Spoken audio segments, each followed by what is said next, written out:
It would be helpful if you can download the papers and refer parallelly with the session.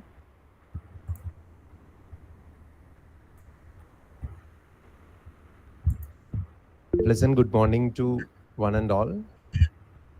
Welcome to the second day of International Conference on Management Research, organized by Sahrdaya Institute of Management Studies, Thrissur, Kerala. This morning is very special. Professor C. Rajendran, associated 4 decades for till now with Indian Institute of Technology, Madras, a great researcher, inspiring teacher, and a great human being above all. I'm very glad to welcome my professor. During his teaching career, the great thing we have experienced is the kind of inspiration that he rendered. And there are ups and downs in our research life where we struggle to find out a place where to publish and all. The journey of Professor C. Rajendran will definitely help us. And I believe each and every words that he will be sharing from his personal life will be certainly inspiring all the participants to take care an excellent career in their research life. On behalf of Sahrdaya Institute of Management Studies, I welcome Professor C. Rajendran to deliver the keynote session as part of ICMRS 24. Thank you. Have a great time. Professor, over to you. Thank you. Thank you very much for the Gino for the kind introduction and also for the kind invitation. I'm grateful to Sahrdaya School of Management Studies for Science for inviting me. It's indeed a privilege always to be here. I apologize for not being in person because my daughters come from US and have some domestic commitments as well. So sincere apologies for that. It was really nice to have met with all of you in person. Well, to start with the person, I thought that to publish in journals is really it's a journey, it's a marathon.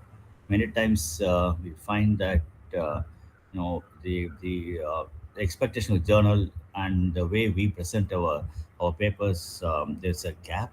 It is either inadvertent or perhaps we try to make it specific to that particular journal's aim and scope. So it is really a great experience to be a researcher for the last 4 decades, as rightly said by Father Gino.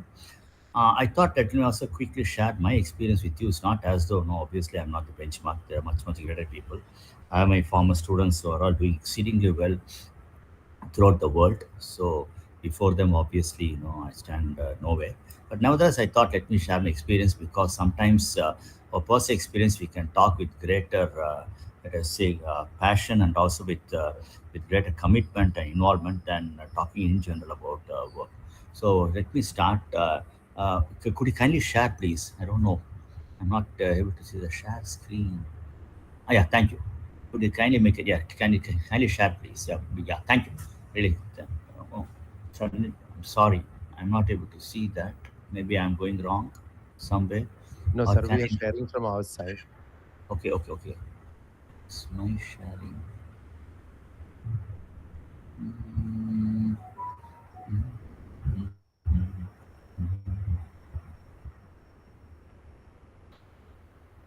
Yeah. So basically, as I told you, I joined the faculty of, I joined the Department of Management Studies. At that time, it was Department of Humanities and Social Sciences. Industry Engineering, Operations Management come under the Department of Humanities those days in IIT Madras. So I joined the department for PhD in 1985. It's, as he said, almost 40 years of my research experience. Next slide, please. So my area of research primarily deals with operations management, looking at supply chain management of late. Next slide, please. Yeah. So basically, what happens? I started my research in the area of scheduling flow shops, and at that time, what happened? People are not looking at the minimization of make span. That is the minimization of the total completion time of the entire set of jobs. So what he calls a production run length. Well, what happened was that I started working, and obviously, people who have worked before me are all stalwarts, and it's almost impossible for me to get good results by competing with them, developing some good models, which can be competitive to the models that are already existing in the literature. So I found really exceedingly difficult to sort of, go further and try to do something beyond what they have done. So I got stuck, started my PhD. I don't have a choice. So what I looked at is, look at a slightly related problem. See, why should you look at the problem that people have already investigated more and more? Okay. For example, I'll also touch upon that a bit later. Okay, one of the first students was Professor Nelson Joseph from College of Engineering, Thiruvananthapuram. So he came from CET, and he was on a QAP scholar. He was a QAP scholar. So he wanted to work in the area of quality management in manufacturing system. That was in 1995. At that time, still the research on quality management was just starting and progressing. So I said, perfectly, all right, you can work on that. So he worked on the development, looking at the measurement instrument for total quality management as pursued by manufacturer, and came up with several dimensions such as total management commitment, then talk in terms of process integration, something similar to what has been done in ISO. And beyond that, obviously, empowerment, employee related things, empowerment, and also organizational factors and so on. So he finished his work in the area of total quality management. Then came the next student. Next student want to work on once again on quality management. Then once in 1990s, manufacturing systems were in for adaptation of many of the quality management systems. So the next one came. Obviously, we cannot progress further in the same direction. So I suggested to him, why don't you look at a different sector, namely the banking sector. At that time, banking sector, TQM, total quality service were not much looked into. Of course, Circular, the great work by Parasuraman and his colleagues, Zaitamal and so on. They did, of course, look at uh, banking sector. Okay, but nevertheless, what happens that, okay, if you look at specifically the Indian banking sector at that 1990s, the private sector were not much into play. And they sort of, if you want to go and open an account in one of the famous private banks at that time, okay, you need to have at least 1 lakh balance in your account. Okay, that was an imposing condition. Okay, especially when you're an NRI. Otherwise, within India also, they had a substantial amount as minimum balance that you need to have. Therefore, that really prompted us, why should you work in the same manufacturing system? Why don't you look at the banking sector? If you're going to work in banking sector, what are the unique challenges that the banking sector in India poses vis-a-vis the banking sector elsewhere in the world? Because every country has got its unique features, or to say challenges, in terms of analyzing any particular sector. So we looked at banking sector in India, and then he made a comparative study between the private banks, and the nationalized banks, and the foreign banks, the corporate banks that come to India, made a comparative study, developed an instrument, and looked at it from both the management service product point of view, and also from the service receiver point of view. We did the work. In fact, our work has been one of the most extensively cited work in the area of total quality service. Suresh Chandar, myself, and Professor Anantaraman. Okay, it's one of the most cited papers. Literally, it has got about thousands of citations. And the and of course, we also looked at the relationship between total quality service and the dimension of total quality management, and tried to test a relationship between these two.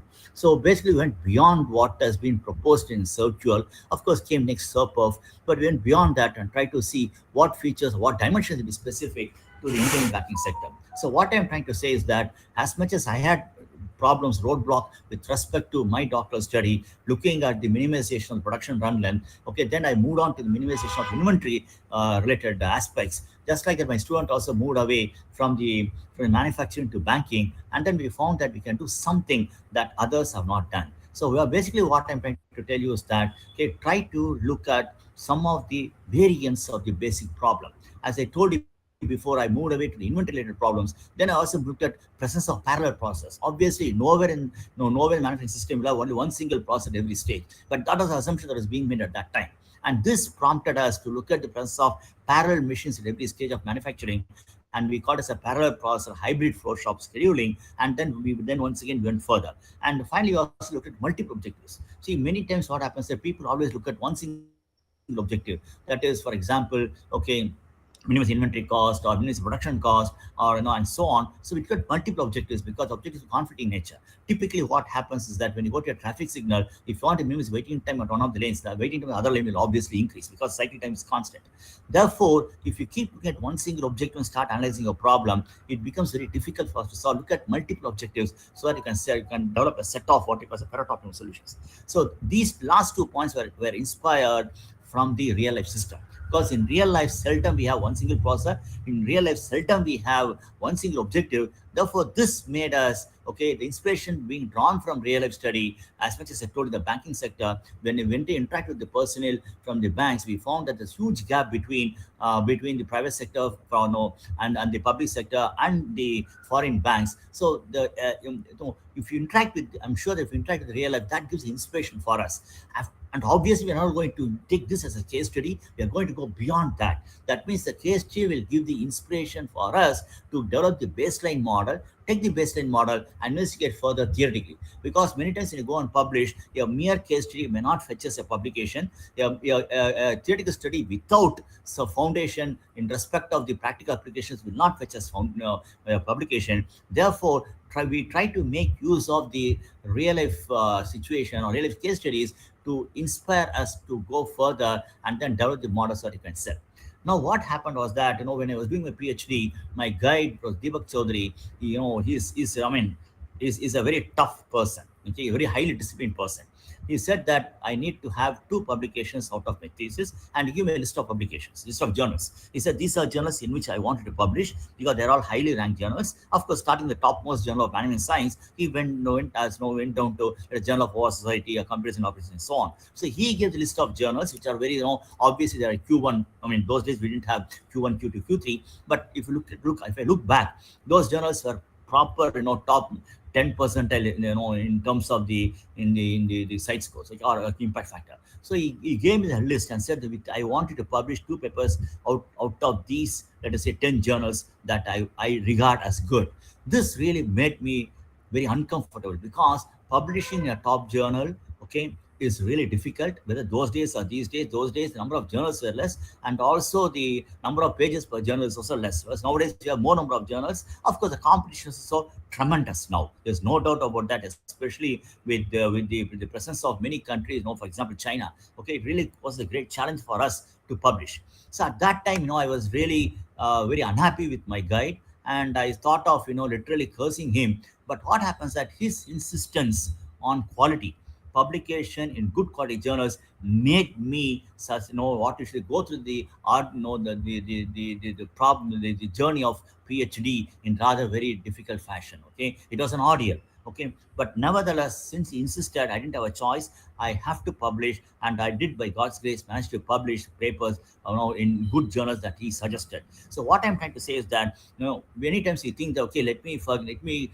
publish something out of my PhD thesis, something out of my student's PhD thesis, and then let us see later. That later never comes. It never comes. Okay, unless you make an effort to publish during the PhD times, you cannot possibly publish after a PhD, because once you finish your PhD, human mind starts giving excuses. Okay, oh, I have work in the college, I have work at home, I have this and that. We start giving excuses, and we don't try to push our papers into top journals. Please, when you're doing a PhD, please try to publish while you are doing a PhD in good journals. Okay, because obviously good journals means citations will be good. We also feel happy that somebody is seeing our work and giving credit to our work. Okay, so please, so basically what I'm trying to say is that please set your benchmarks straight and correct while you're doing a PhD. There's no question of setting your benchmarks high after you finish a PhD and asking a student to set the benchmark. It's not fair. Okay, next slide, please. Okay, so what I did was, after that, I looked at my own research. I finished my PhD. Fine. What do you do? I, of course, being an IIT at that time, in those days, 1990s, we hardly get one student once in 2 years or 3 years. Okay, this is not the case now, because Government of India has also generously increased the scholarships in the country. But nevertheless, and we didn't have many QAP scholars either coming for PhD at that time.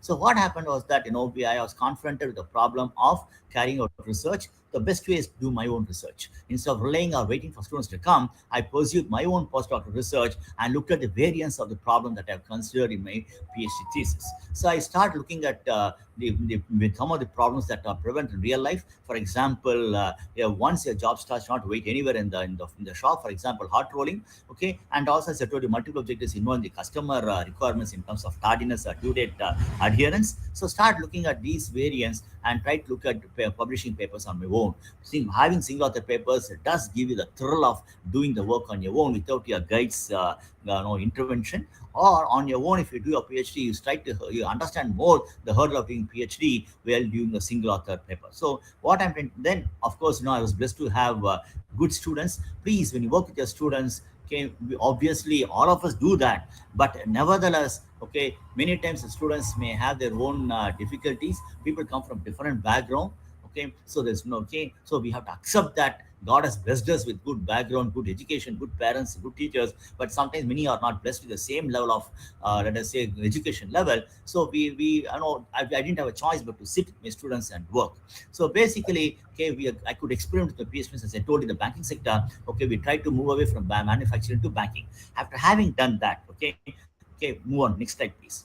Having done that, okay, then I had the option, okay, continue doing with the PhD with my students. So okay, with my students PhD, or do research on my own. Fine, I have these options. Fine, but what happens that I decide to go on fellowship abroad, because okay, doing PhD in India, of course, definitely it is nice. There's no way which you can say that this is better than that or that is better than this. But nevertheless, having international exposure gives you the exposure to the cultural aspects of the country, because better to learn from people. Good to learn from university system, but it's a good to learn from people. Therefore, I decided to venture out, going abroad. Sent literally tens or hundreds of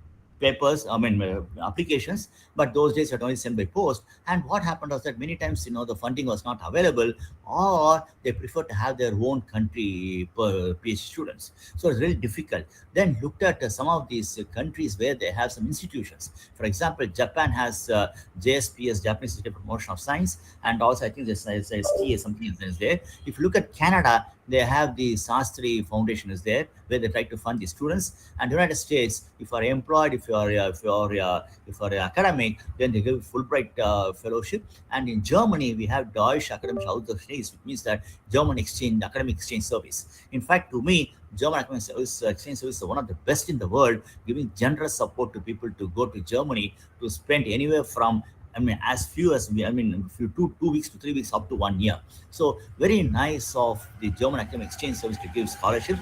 Please, please, please try to apply for German academic exchange service. Plenty of scholarships are there. One second, let me close the door by mistake. I've kept it open. I'm extremely sorry for that. Okay. Yeah, I'm sorry for that. Okay. So basically, what happens is that, okay. So I went to our German academic exchange service, applied, and by God's grace, I got it. I decided to spend 3 months there. Okay, so in fact, many of my colleagues, they also applied to Fulbright. They go and spend at least 2 to 3 months there. So when you go to Germany, a country like Germany, first thing you learn is discipline. Okay, it's extremely nice to work with Germans. Germans, once they become friends, they are lifelong friends. Father Gino had been in Germany too. Okay, so many of my students and also my colleagues and myself, we had been to Germany. It was a great learning experience to go to Germany, learn from the professors or the friends there. Please make it a point to go abroad and do some postdoctoral research. That's a time where you have fresh breath of air. That's a time when you have new look at new research problems, or revisit your own research problems. You have some time to think on your own.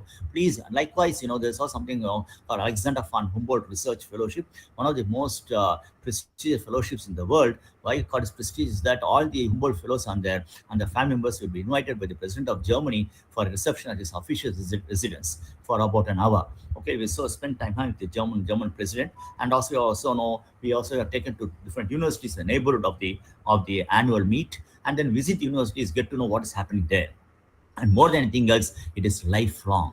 It's a lifelong fellowship. Once you get the Humboldt fellowship, normally it's given for 6 months to 1 year. Once you get it for 1 year, then what happens that you can revisit Germany again after 5 years. Okay, they give you funding for about 2 months to 3 months to stay in Germany further and do. In fact, at the age of 55, I went again on Humboldt Fellowship after having got to the age of 36. Okay, I went again and then spent 2 months there. So why I'm saying is that please look out for postdoctoral opportunities. It helps you to build contacts. It helps you to have relook at your own research. It helps you to understand from other people, not only from the professors, also from the country. Because you go to Germany, amazing how they treat the how they maintain the house is maintained as good as the town itself. Okay, they take great care, and also the courtesy part of that. They really learned a lot in terms of the social aspects only from Germans. So please go on postdoctoral fellowship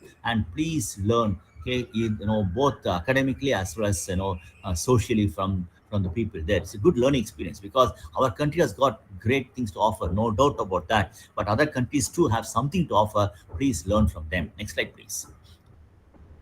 So basically, what happens is that okay, I started my work in the area of manufacturing system. Then obviously, if I'm there, I get stuck because I can't progress. So I have to diversify. Otherwise, what will happen is that I'll run out of ideas. So I start looking at empirical research. Obviously, I have never done any instrument development in my lifetime. I was more of a mathematical modeling during my PhD, but it was a student-driven diversification. As I told you, Professor Nelson Joseph came from CET, and you are a mechanical engineer, you want to work on quality, you want to work on empirical research, which I said, yes, very simple reason, I can learn something from him. Okay, so with that objective, I know I said that he could proceed to do empirical research. So I went on to do empirical research, okay, in the area of quality management. And as I told you, we diversified into banking. Then came next student, with the paper I shared with you, Mayuri. Mayuri has got a master's degree in psychology. Okay, and she want to obviously work something related to her area of expertise. So therefore, I have to say yes to her because actually she joined my colleague was Anantaraman who went abroad. Therefore, she was transferred to me for MS thesis. So basically, what happens that then I gave her an idea of why can't she work in healthcare? She picked the idea because her father was a professor, a doctor, and my father too. Therefore, both of a common idea. Therefore, we went into healthcare. So the moment we went to healthcare, then what happened? The service quality. So we looked at from both sides of the coin. That is, service product point of view. Okay, what are the dimensions of quality management system? And then from service visual point of view, what are the dimensions of service quality? And try to build. Okay, they try to identify the dimensions with respect to those quality management. And then obviously the typical thing of developing the a questionnaire and then reaching out to people and then doing the analysis. At that time, SEM was not popular, or at least I was not aware of SEM honestly. That was in early 2000, 2000 mid 2000s. Therefore, we used only confirmatory factor analysis, and then we try to do analysis and then try to find out once again what is unique to the Indian conditions. For example, in India, when you go there, the presence of attendance is extremely crucial. Okay, when you go to any hospital. So when you once we finish Mayuri's work on healthcare, we looked at the presence of attenders, how attenders can act as moderators or mediators in terms of the service rendered by the doctors or management to the patients. So we brought in the perspective of attendance also into picture, and then try to look at the same thing, how attendance presence makes a difference in terms of the service quality in healthcare. So we moved on from the patients, hospitals to the attendance. Okay, then after having done that, I had another student who want to work once again on empirical research. Obviously, quality is my area in which I'm comfortable. I'm not obviously an expert in the area of organizational man behavior. Therefore, I suggested to her, why don't you work on tourism? So, and obviously, tourism is the best place is good for us to collect data will be from Kerala. So we know that, therefore, we looked at the service quality in the context of tourism, and then try to move further. And then once again, we had other student, the former principal of MA College of Engineering, Professor George Isaac. So he wanted to work in the area of empirical research. Then, and being an engineer, okay, he obviously chose to work in the software industry. So once again, we moved from tourism to software. And so this is how my journey in the area of empirical research started and progressed. Because of, and then once now of late, we are looking at sustainability. Therefore, we all know, along with my colleague Professor Ashinda Kaur, okay, I worked with Deepak from MA College once again on sustainability in tourism. So basically, the emerging area, the thrust is going to be obvious on sustainability and green manufacturing, and so on. Okay, in fact, even people are now looking at they're looking at the carbon footprint, with respect to even logistics. Okay, because we are working with FedEx, and they are interested in finding out, measuring the carbon footprint. Okay, with respect to even the transportation, logistics everywhere. Okay, so basically the emphasis now is shifting towards sustainability and IoT. Therefore, obviously, I have to also shift my focus of research, okay, from working purely on these reasons, bringing the integrate sustainability into, for example, tourism. Okay, so basically, what will happen is that, okay, as the situation evolves, we also try to move into emerging areas, and obviously, end of the day, the students was willing to take the risk with the guide. Okay, so that is, I think, that's where I think, obviously, all of us are capable of convincing the student, or vice versa, in terms of doing some collaborative research. So at the end of the day, what I'm trying to say is that we have to be versatile in our research areas, and we have to look into newer areas for, obviously, for survival. Okay, we don't have a choice, because I'm going to retire next year. If I say that, okay, if I don't do research with my students, obviously they say, why am I sitting here? Okay, so I have a student now from civil engineering department who is looking at the traffic flow, and she is trying to predict the flow, the velocity of the vehicle, given the vehicles, in the neighborhood, in terms of the lead, or the for leader, the ones in the heterogeneous traffic conditions, and so on. So I'm now happy to work with her and my esteemed colleague in civil engineering, Professor Bhargava, okay, in terms of looking at the traffic flow. Okay, so this, once again, we try to bring in the idea from the mathematical models, heuristics, of machine learning into, traffic system, and try to apply. Basically, look for newer applications. Okay, the technique may be new. Okay, the domain is old. Technique is new. People look at you. For example, analytics. Analytics is an emerging area. People try to look at analytics and try to look at machine learning algorithms for many applications, right? Including, now, I also saw a paper where they try to look at the prediction, or they are using machine learning in terms of, say, inside, organizational behavior. Okay, so basically, what I'm trying to say is that, okay, try to look at newer ideas, newer techniques, okay, for that matter, okay, into the domains where people have hitherto not ventured. Next slide, please. Yeah. So the postdoc experience abroad is a fascinating experience. Okay. Whether you can even do postdoc in anywhere in India. For example, IITs offer postdoc. We have women's postdoc in the department. Any lady can come and, will begin fellowship for postdoc research, and even employed people also will be given no need to come on leave. You can even go back to the organization, come back again. We give you quite a good scholarship postdoc amount. We also have full-time postdoc for men, for anybody, women postdoc especially. We have in IIT Madras. For every department got the autonomy to give the scholarship postdoc fellowship to the lady doctor, lady students. Okay, so most welcome, and please spend some time on postdoc research. It really helps you to have a good mentor.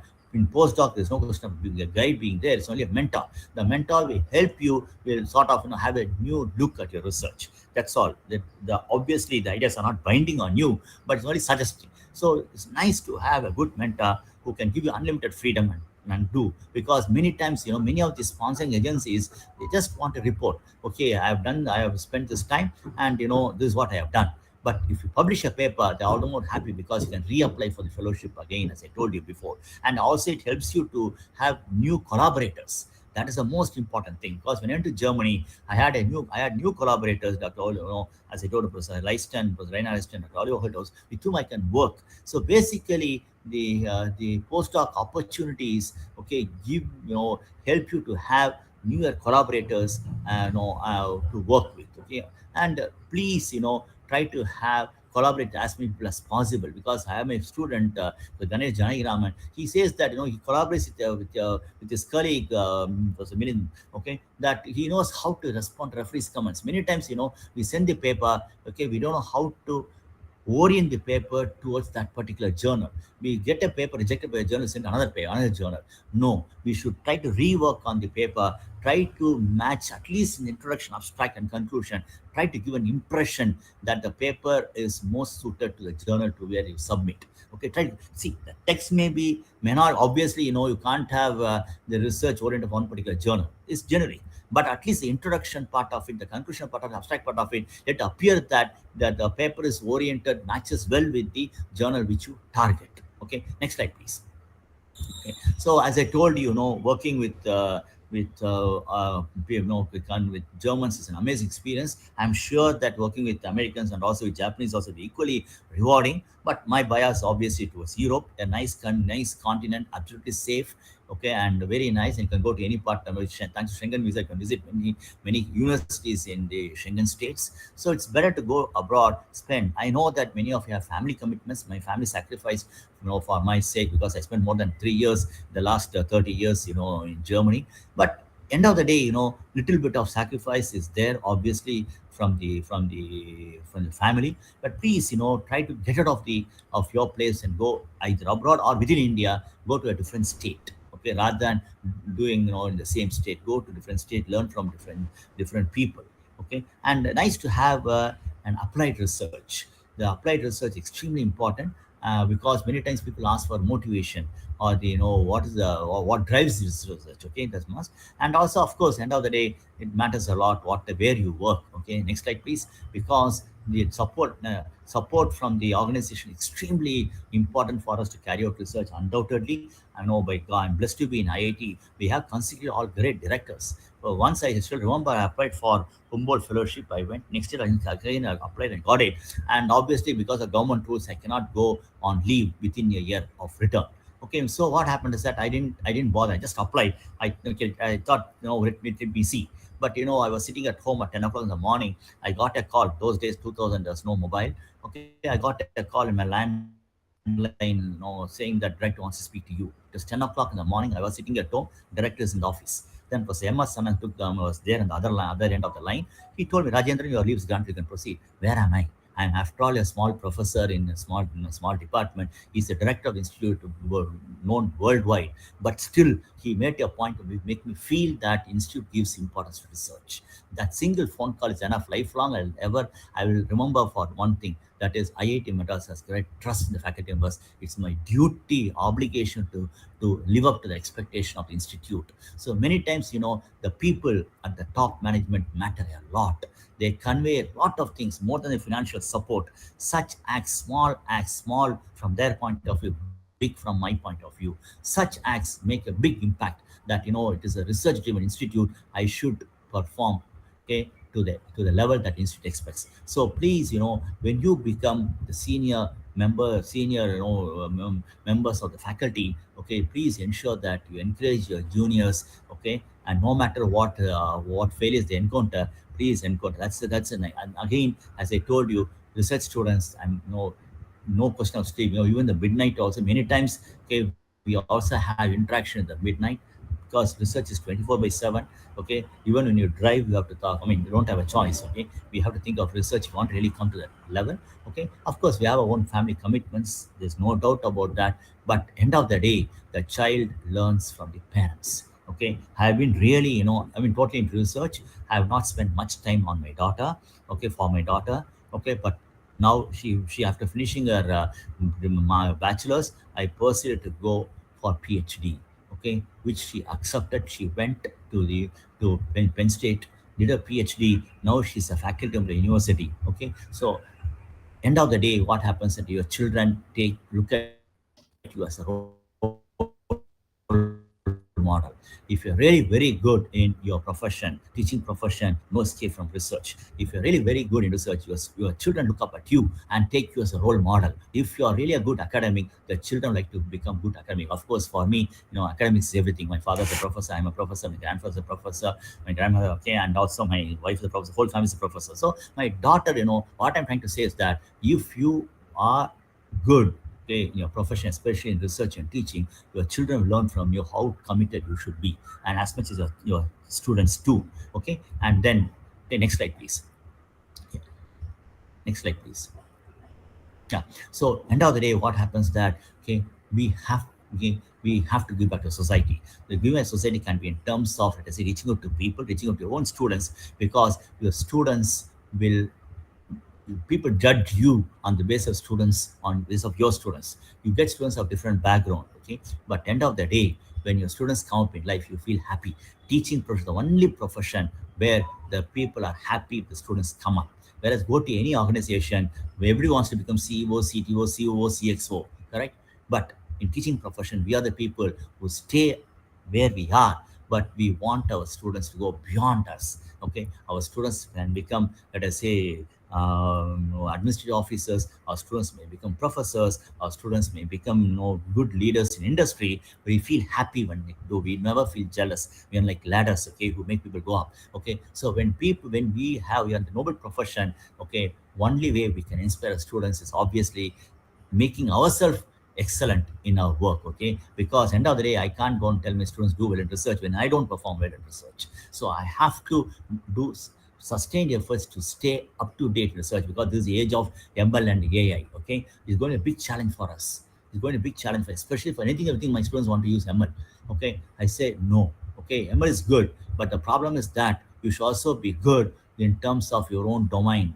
You should have domain expertise, because a school student can do a better job, okay, in developing a neural network model.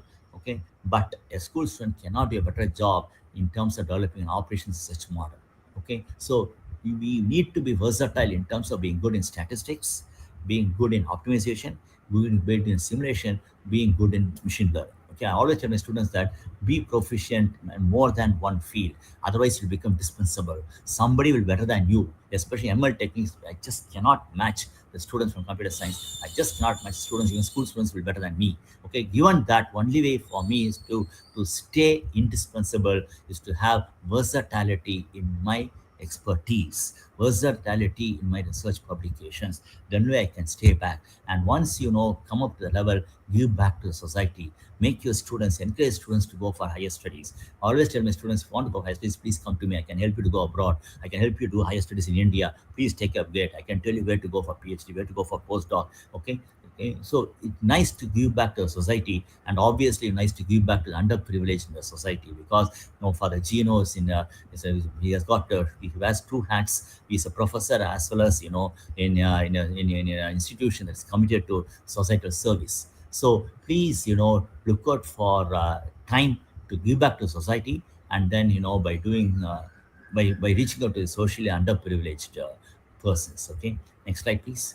Okay, so publication, big challenge. Okay, so I have shared two papers of mine of Mayuri with you. Okay, nice thing about Emerald journals is that then the first page you have to give the abstract, what is your the key findings, literature review, and then the methodology, what's the methodological contribution, what is the practical implication. Like that, you have to identify in 3 to 4 lines about your work. Okay, that really helps you to structure your paper. Nowadays, a common practice to give the research gaps an overview and adjust research gaps, and even highlight the contribution introduction itself.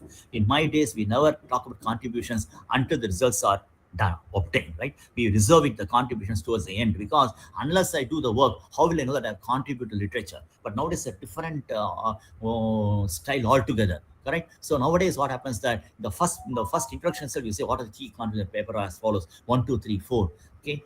Well, you want to convey to the reader, look, it's this is really worthwhile to read my paper, because the following contributions are there. Okay. So now the style of writing has changed. It's different now. That's the reason I'm telling you, please collaborate.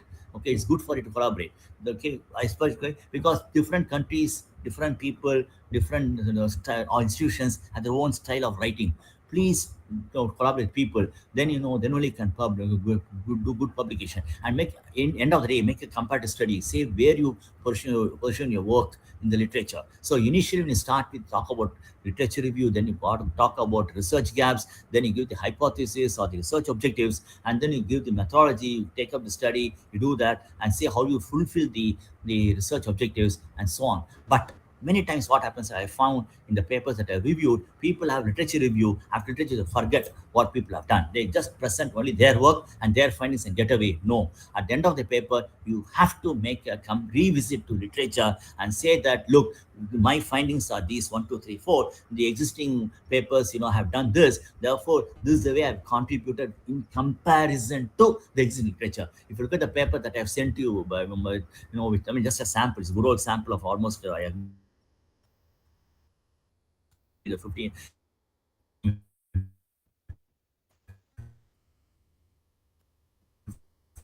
years to 20 years, but still still citation is very good. You made 2 citations per month. I'm sorry. Okay. So basically, what I'm trying to say there at the end of the towards the end of the paper, we have made a comparison circular. We say how our instrument is different from circular, how we have contributed more, especially in the context of Indian healthcare. So once you finish your research work, okay, please make a comparative study saying that in the following aspects, okay, our findings are similar to the existing literature. In the following aspects, they are different from the existing literature findings, and why they are different. Okay, we try to defend it, and then we wind up the paper.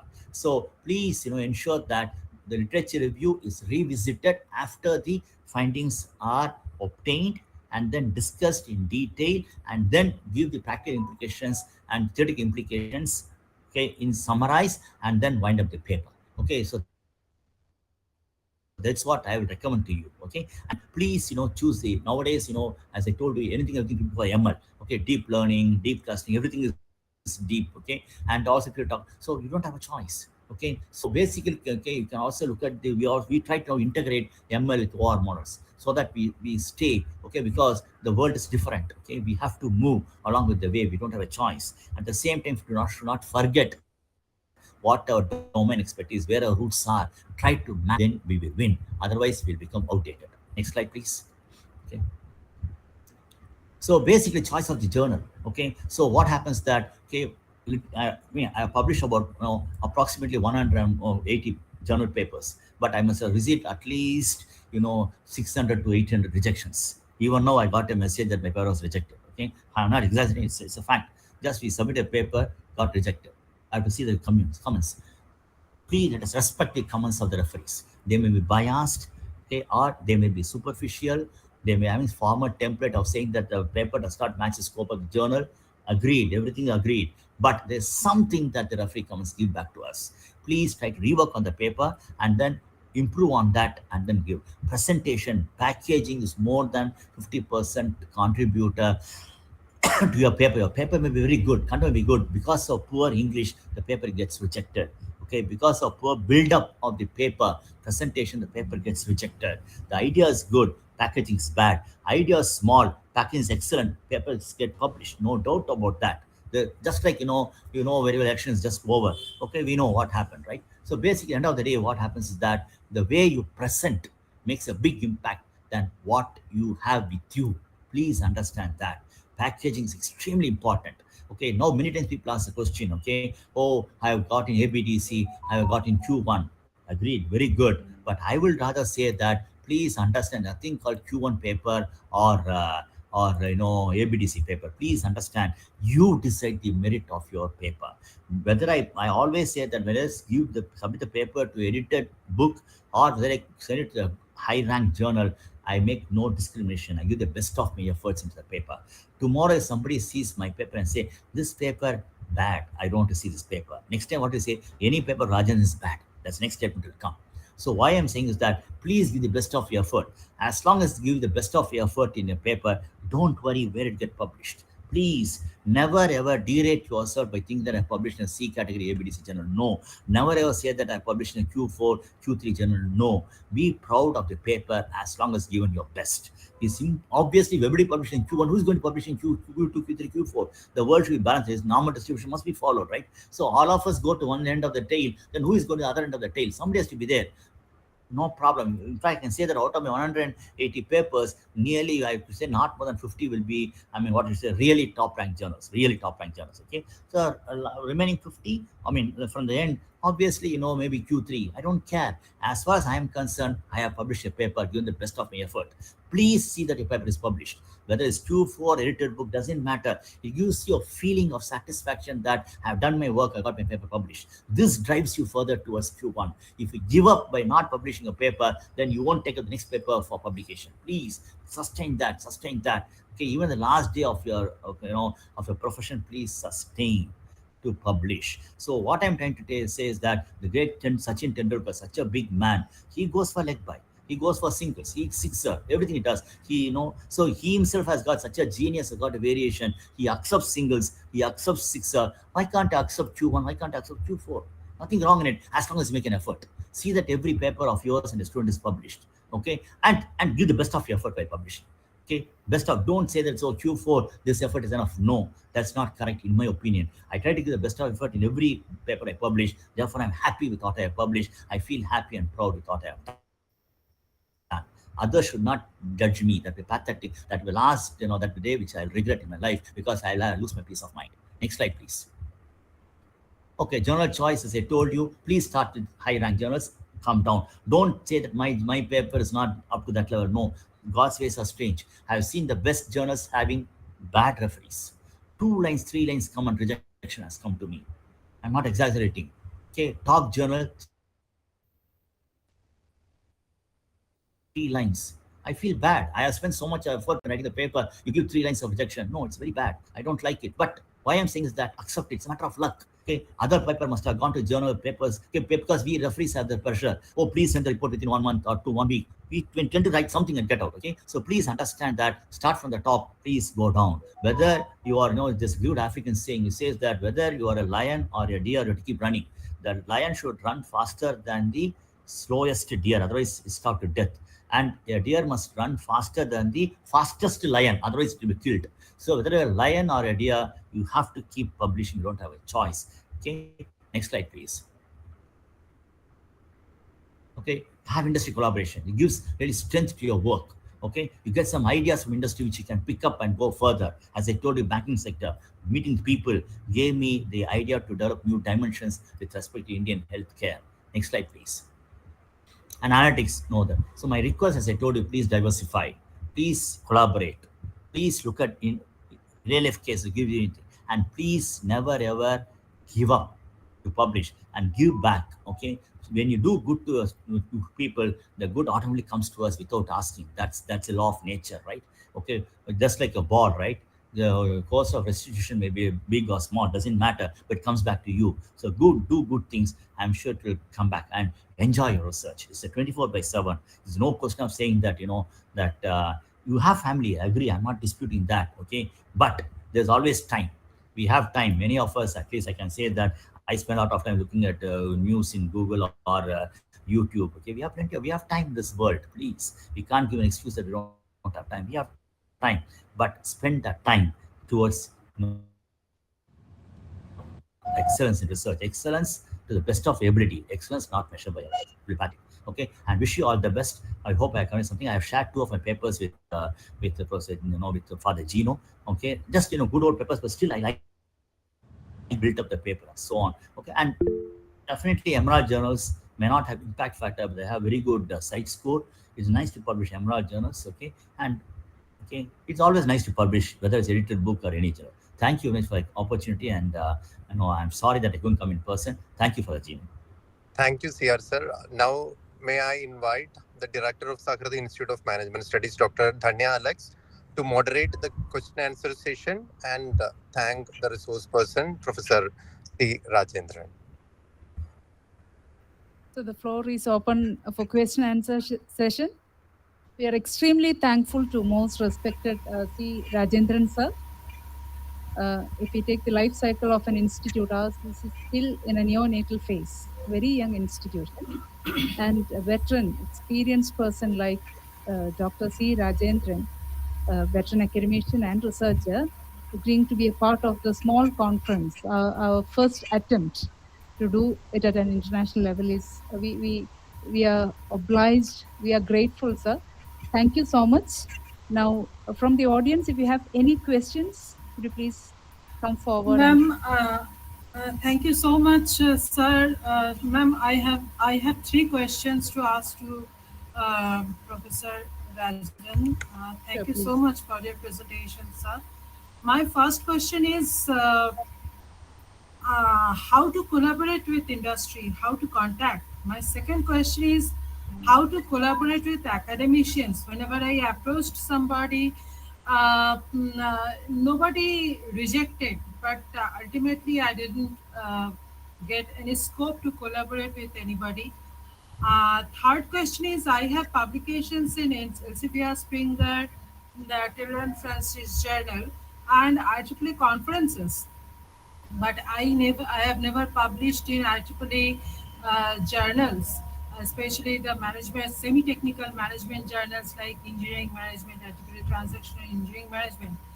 And I'm trying to do that. What is the, you have already said that some of the keys are apply something realistic to the emerging areas, emerging. I understand all this, but how to collaborate? My main question is how to collaborate with accommodations or industry or both, because I have not been able to find any way for that. Okay, may I answer the question, madam? I fully agree with you. Okay, collaborating with the industry is really difficult, no doubt, because what happens that they one option for you will be through your summer internship of students. See, students go for internship either in summer or part of the project, and what happens that there you get to know the problems. Okay, for example, many students go for summer internship. The job is assigned to students. Many times the organizations want something that they want the students to do, not what the students want to do, because it could be even simple writing a, preparing a database and executing excel worksheet and then doing the work. It could be as small like that. Okay, but what I'm trying to say is that many times, if you do, you can also visit the organization, talk to them. There need not be any formal collaboration from industry. What I'm saying is that let your ideas develop from industry. For example, okay, look at some of the white papers or someone look at the reports there. As I told you, banking sector. Okay, healthcare. When we won't visit the hospitals, we found that, okay, we thought that, that government hospitals, okay, are difficult places to stay in compared to private hospitals. No, it so happens some of the government hospitals are really extremely well maintained. Okay, in the children's hospital in Chennai, or for that matter, the ophthalmic hospital or Arvind hospital, even the private hospital, noble service. What I'm trying to say is that when you go there, the societal commitment, the social responsibility, okay, how strong it is. Comparative study, we're asking people to respond from the patients, different types of. So when you go and visit the hospitals, you try to understand. I'm giving example. When you visit an organization, you try to understand what is prevailing there. Try to come back, integrate those aspects into research. That's what I'm trying to say. The collaboration will be formal, can be an informal interaction by you with them, and try to inspire, get the your research inspired by such interactions. That's what I will say, madam. Okay, collaboration industry. Okay, point number two, So, collaborate with others. That's a very tricky question, because many times what happens that, in fact, when I started my research way back, there's an Indian professor in US who said, "Oh, your paper is very good. I happen to referee. Why don't you send your papers to me? You can publish together." Well, publish together is good, but is it on equal footing? Why should it be subservient to a person? Okay, he may be a big man. That's a different big person. He is, but why should we subservient to him? I said, thank you. Okay, your inputs are good for me. That is enough. But if I'll add you as a, I mean, we'll work as a collaborate, but I'll be the first author. You cannot be clear. So I put my foot down and said that if you're willing for that, fine. Otherwise, no. He said no. I said thanks. So basically, what I'm trying to say is that find, see, you have to reach, see, for the fellowship. As I told you, I sent literally hundreds of applications to different institutions. Then I got an answer from one professor, Professor Sigler from Passau. Why I'm saying is that collaborators also you have to talk to them and see, and then send your paper. I mean, you can say, okay, sit with them, send your papers, okay, draft with clear. I mean, biggest problems is sometimes, you may have unethical practice coming to picture. I hope you understand what I'm trying to say. Okay, end of the day, you have to judge people, interact people by gut feeling. This person is a good collaborator. He or she will not cheat me. Therefore, let me work with him. So within one or two papers, you'll understand the person is really good. Then you take the collaboration forward. It's a lifelong collaboration. Otherwise, it becomes a sort of a one of its kind collaboration for this paper only. So you have to reach out people to talk to people. That's point number two, madam. Okay. Point number three, okay, I agree that IEEE conference, please understand, sometimes even some of the IEEE conference papers are regarded as high as a journal paper, especially in computer science. Okay, so IEEE conference papers are many times are indeed difficult to get acceptance to present. Okay, sir, but they, I have several IEEE conference publications, but I want to publish in IEEE journals. I understand, madam. That's what I'm trying to tell you. Okay, so basically, what happens that, okay, this is only of matter of luck, as I told you, matter of expertise, matter of luck. because it depends on to whom who are the referees for your work. You understand what I'm saying? So basically, what I'm saying is, madam, you have to look at the journal paper, go through that particular journal paper, several journal papers, orient your papers towards that. Okay, Sir, sometimes, sir, yeah, Madam, sorry, sir, kindly sorry to please interrupt. excuse me. Just, Yeah, please. sir, so because of the ma'am, time constraints, we have ma'am, other participants also waiting for the questions. So we ma'am, will just take, one more question. yeah, Just the please. last Just question is make it quick, very please. important to Yes, sir. me. Yeah, yeah. Sir, how to get chance in IIT Madras as a faculty member?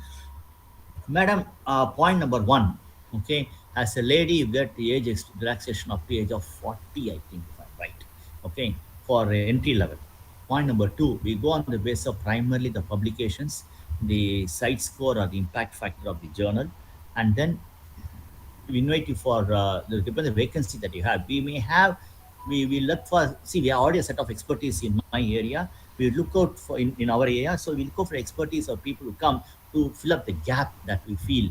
Okay, so basically it's filling up the gap in expertise. It's not a question of filling up the faculty. Okay, so we want to ensure that we have a spread of expertise among faculty members. Therefore, we try to look at the expertise of the faculty member and then see whether it is our requirement to fulfill the gap. Then invite, provided the publications are of good standards. Then once you come in, then you give us research seminar, you get a teaching seminar, then you have the interview. It's a three-phase process. We go through all the three, okay, and then end of which the outcome is known. But what I like to suggest is that please come as a postdoc and understand and appreciate the system much better. Please come to any of the IITs as a postdoc student. Spend 6 months, then you will understand much more how the system works. Thank you, sir. Thank you, sir. Because of Yes, the time constraints, we can have two more questions maximum. If there are any more questions, we can take two more questions from the participants. Yes, please. We have a participant who is attending in the offline mode from here at Sahrdaya. So he'll be yes, ma'am. asking a question now. Please, sir. Come. Sure. Very happy morning to all. By getting this opportunity, I want to express my heartfelt gratitude to Sarah for adding such valuable insights to a stock of our knowledge. I have a question. My question is two parts. First, what are the key eligibility criteria for acceptance of a research paper in high-impact journals? And what strategies should be followed by researchers to publish a good quality paper? Thank you. Well, I answer the question reverse direction. Okay, the second one, most important, is English. Many times, we get papers that are not very good in English. Couple of grammar mistakes, people get upset. So, second thing, okay, how you present the literature review is up to date or not. Many times people give literature review that is outdated by at least 4 to 5 years. No, with the internet era, you can even give the papers on, that are accepted and present online. So please try to update a literature review and try to say what gaps exist, no, the compelling gaps, and then the methodological contribution findings and so on. Basically, every journal like to publish articles. Number one, fitting the scope of the journal is most important.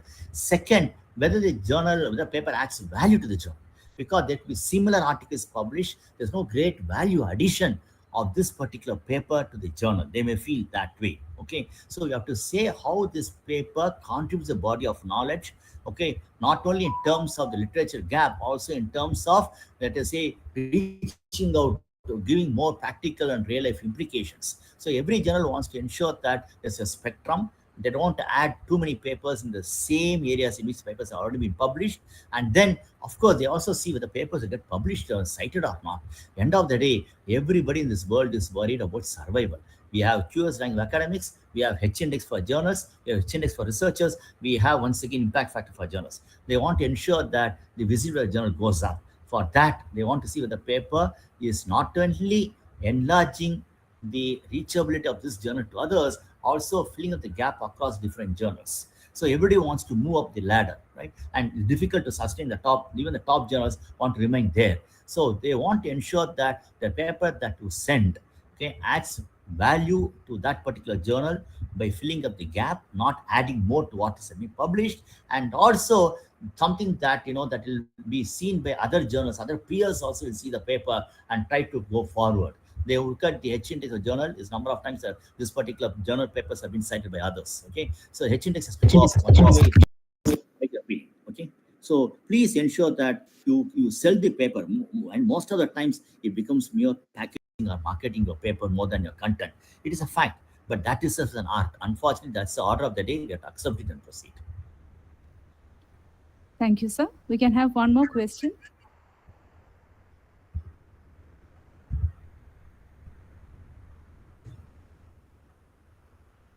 Good morning, sir. Good morning, sir. I'm Jose Paul. I'm doing research in lean supply chain management, and today's my subject is also lean procedures in hospitals or healthcare. So, sir, I extensively read and very much convinced that lean is very important. I just want to ask your views about the lean in other sectors, not only in healthcare, but of course it is there in the manufacturing automobiles. But any other sector also, we can take these lean methodologies for improving the internal processes and the quality management. Thank you, sir. Sir, it's a very good question. In lean manufacturing, it will be more difficult for you to publish because there are many papers. Okay, people starting from 5 years, then they move on lean.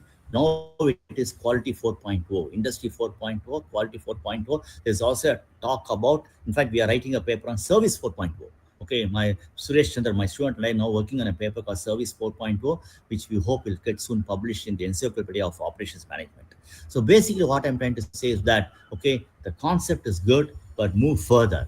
Try to make it more appropriate in the current context of IoT, in the current context of Industry 4.0. Otherwise, the lean as such may not get attention of the people. That is number one. Make it more up to date to the trend that is present.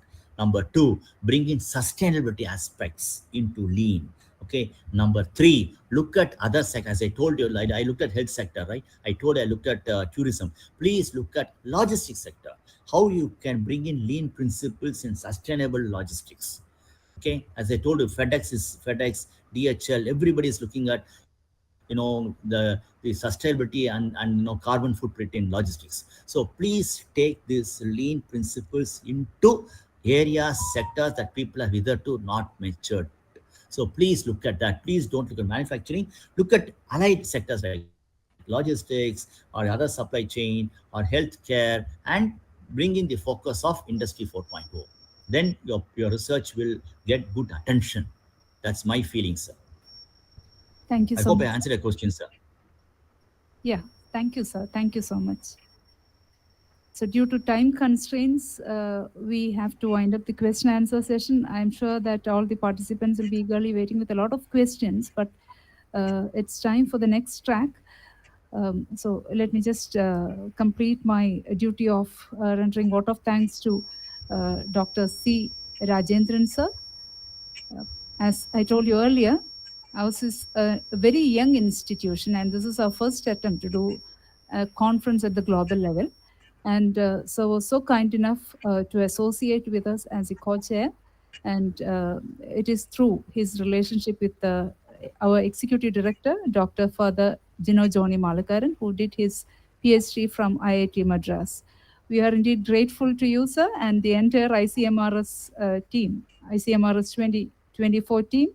Thank you from the bottom of our hearts for being with us for 1 hour and enlightening all our research scholars. Thank you so much, sir.